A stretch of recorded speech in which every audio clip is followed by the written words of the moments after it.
I am in Carlington. It is August 21st. Getting into fall now, almost. Another month or so and we'll definitely be in it.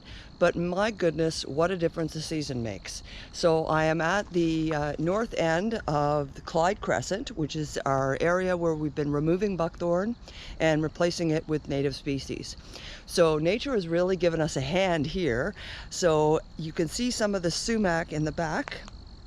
That has just naturally come in because there's an awful lot of sumac in this neighborhood. In fact, there's so much we may actually have to start controlling a little bit of it in here, but for now it's really doing us a favor at keeping some of the regrowth at bay.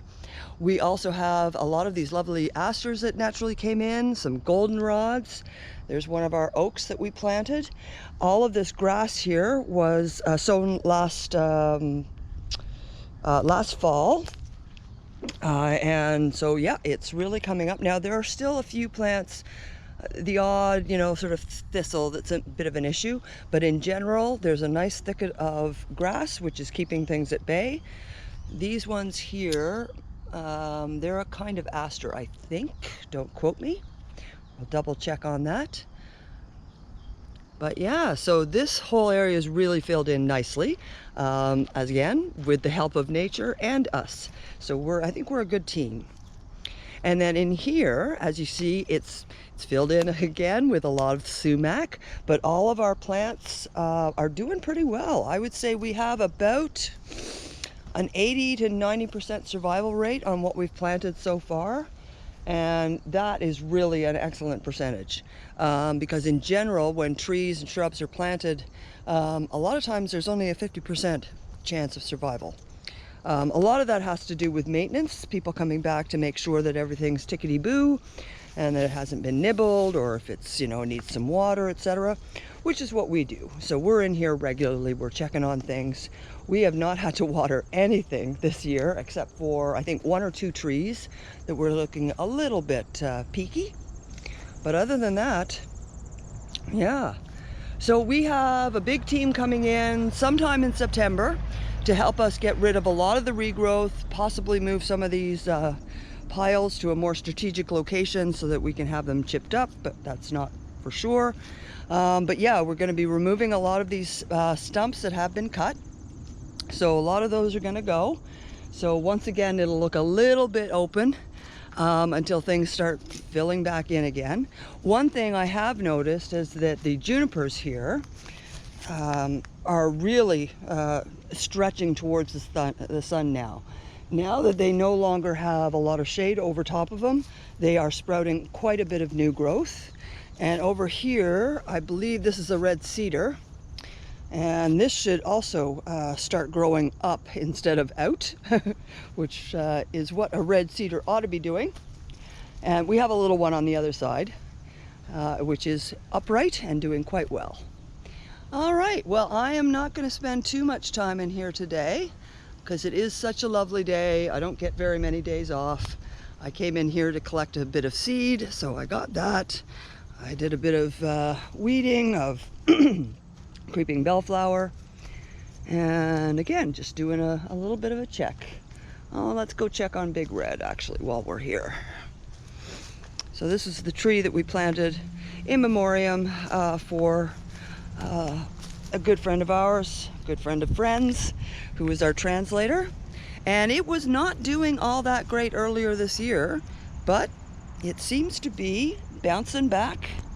So it got, I think, nibbled by a rabbit here. So you can see the bark, how it's been sort of a little bit shredded. So when the snow was higher, the rabbit would have been able to reach that.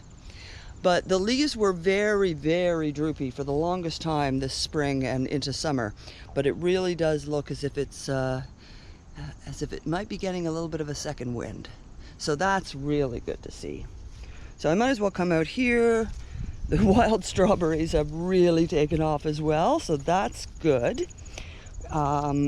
They're just a fantastic native species that a lot of animals rely on. Birds, insects, small mammals, even us. If you're in here and you happen to spot a wild strawberry, go for it. They're very tasty.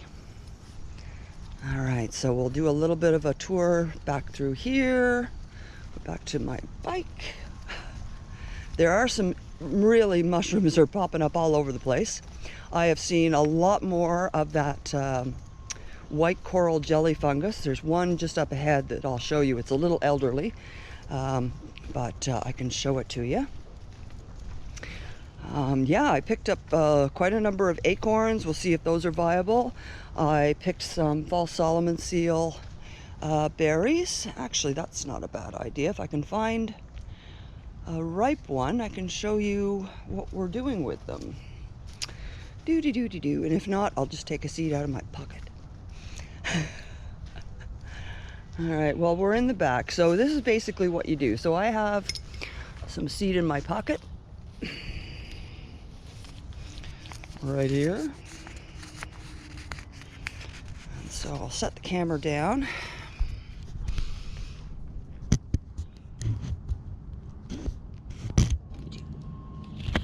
Get a seed out.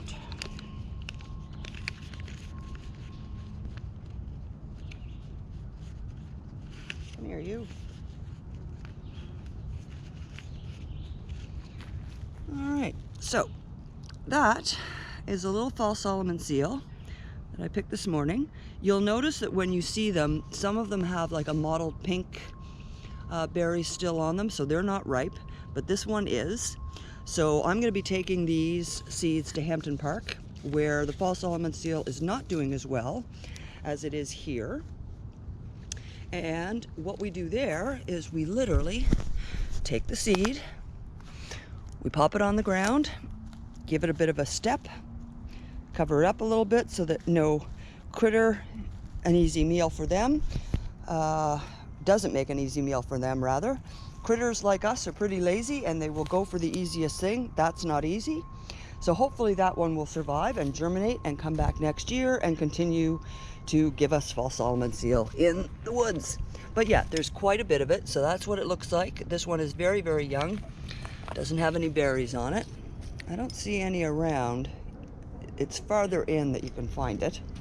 This is a very well-used area, so it's not surprising that some of these aren't doing so well. There's a nice big crop of it over here, but again, I'm not seeing a lot of seed. If any, no, I don't see any berries in here. All right, back to our mushroom hunt. Now, where did that coral go? It was around here somewhere.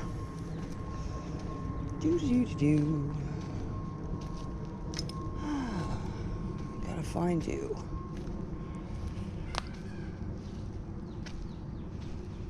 Oh, I cannot find you. That's a pity. All right, well, I did take some photographs, so at least I have it in there. Oh dear. I thought it was around in here somewhere. It may have already died back into the soil because it was already quite elderly when I found it. Let's see if we can't find the other one. I'll do just a quick jaunt through here. So I did find a few this morning.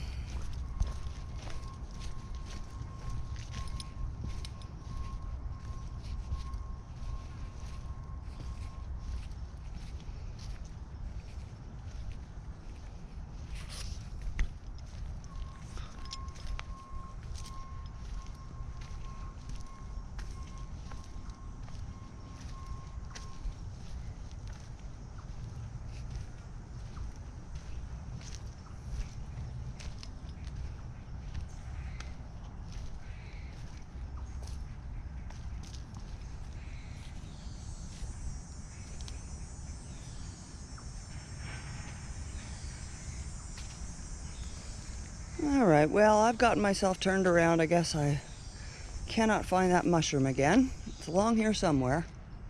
So keep a sharp eye out, especially this time of the year. Really good time to look for mushrooms if you're interested in those. And remember, never eat a mushroom in the forest. I wouldn't call myself a mushroomer. I'm a rank amateur. So there's only a few species that I actually eat. And just a note that there are no mushrooms that are poisonous or toxic to touch. There's definitely ones that you don't want to eat. They can kill you. but to touch them, not a problem. As always, you know, just practice good hand hygiene.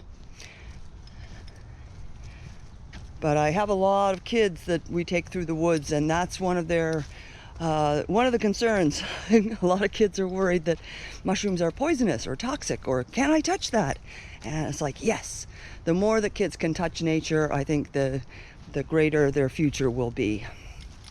You know, when we have a connection to places like this, it just adds something indefinable to your life. It's difficult to explain sometimes to somebody who doesn't have a place like this. And it can be any place. This is one of my favorite places. What are your favorite places in Ottawa? I know there's a lot of them. And here's our other area. This is the south end.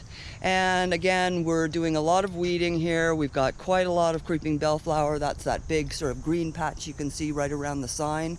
That's all creeping bellflower coming back up. But again, like I said, we're gonna have a team in at sometime in September. Young folks too, so we got a lot of muscle coming. All right, everybody. Well, have yourselves a great weekend, and we will be chatting at you soon, I'm sure. Cheers.